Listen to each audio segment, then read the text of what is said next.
బీజేపీకి దేశమంతా ఒకెత్తైతే ఆంధ్రప్రదేశ్ మరొకెత్తు. ఇక్కడ ఏ పార్టీ సొంతంగా అధికారంలోకి రావడం అంటే అనుకున్నంత ఈజీ కాదు. ఈ విషయంలో కమల్నాథ్లో కూడా క్లారిటీ ఉంది, ముఖ్యంగా ఆ పార్టీ. అలాగని అనుకున్న లక్ష్యాన్ని చేరకుండా మధ్యలోనే కాడి పడేసేందుకు సిద్ధంగా లేరు ఎవరు. ఎక్కడి నుంచి నరుక్కు రావాలో వాళ్ళకు బాగా తెలుసు. అందుకే ఆ దిశగా సరికొత్త వ్యూహాన్ని అమలు చేస్తున్నారట ఢిల్లీ పెద్దలు. కీలకమైన ఆ ప్రాంతంపై ఫోకస్ పెట్టి మెల్లమెల్లగా రాష్ట్రమంతా పాకేందుకు పక్కా స్కెచ్ చేశారట. ఇంతకీ ఏపీలో బీజేపీ వేసిన ఆ కొత్త స్కెచ్ ఏంటి? గోదావరి బెల్ట్ పై బీజేపీ ఫోకస్ చేసిందా? మొన్న వర్మ, నిన్న వీర్రాజు, ఇప్పుడు పాక. పార్టీ మూలాలు ఉన్న వారికే పదవులివ్వడంలో మర్మమేంటి? బలమైన వ్యూహంతోనే ముందుకెళ్తోందా? ఏపీలో బీజేపీ జోష్ ఇప్పుడు మామూలుగా లేదు. జనసేన టీడీపీలతో జట్టు కట్టి 8 అసెంబ్లీ 3 పార్లమెంట్ స్థానాలు గెలిచిన కాషాయ సేన ఇక సొంతంగా బలపడేందుకు ఇంతకు మించి మంచి తరుణం ఉండదని భావిస్తోంది. అందులో భాగంగానే పార్టీ హార్డ్ కోర్ నేతలను ఎంపిక చేసి మరీ ప్రాధాన్యమిస్తోంది. వలసొచ్చి హడావుడి చేసే నాయకుల కన్నా మొదటి నుంచి పార్టీ కోసం పనిచేస్తున్న హార్డ్ కోర్ కాషాయ నాయకులకే ఇంపార్టెన్స్ ఇస్తామని చాటి చెప్పే ప్రయత్నం చేస్తోంది.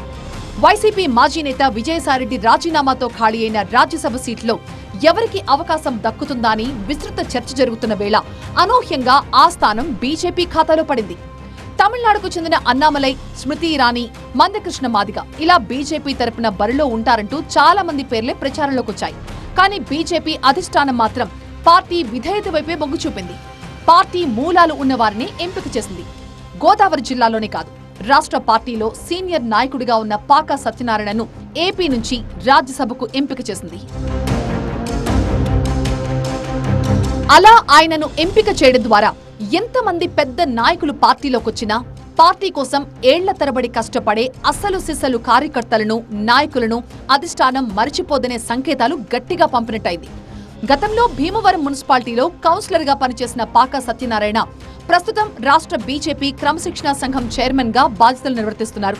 పెద్దగా పరిచయం లేని ఈ పేరును ఇప్పుడు బీజేపీ హైకమాండ్ ఇలా లైమ్ లైట్ లోకి తీసుకొచ్చింది. అయితే ఢిల్లీ పెద్దల నిర్ణయం వెనుక రాజకీయ వ్యూహం కూడా లేకపోలేదంటున్నాయి రాజకీయ వర్గాలు. ఏపీ లాంటి రాష్ట్రంలో ఒకేసారి పాగా వేయాలంటే అంత సులభం కాదనే విషయం బీజేపీ హైకమాండ్ కి బాగా తెలుసు.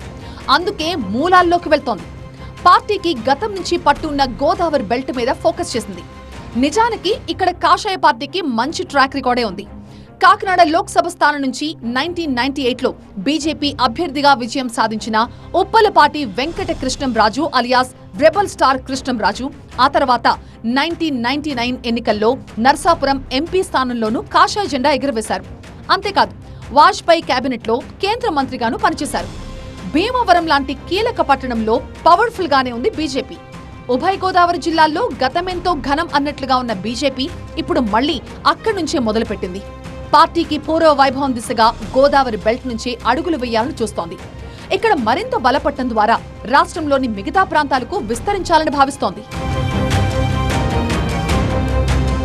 గోదావరి బెల్ట్ లో ఇప్పటికే పాగా వేసిన కాషాయ సేన ఆ దిశగా కొంతవరకు సక్సెస్ అయినట్టే చెప్పొచ్చు.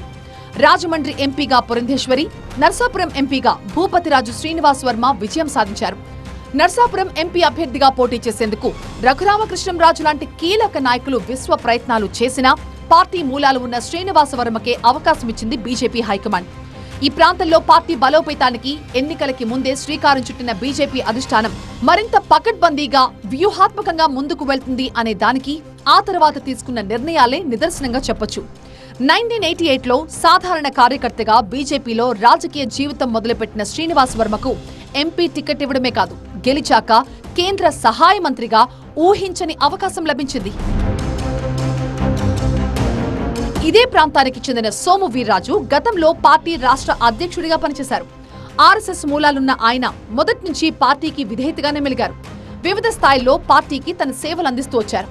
అందుకే మరోసారి ఎమ్మెల్సీగా అవకాశం ఇచ్చి బీజేపీ వీర్రాజుని పెద్దల సభకు పంపించింది. ఇప్పుడు మరో నాయకుడు పాకా సత్యనారాయణన్ కూడా ఢిల్లీ స్థాయిలో మరో పెద్దల సభకు ఎంపిక చేసింది.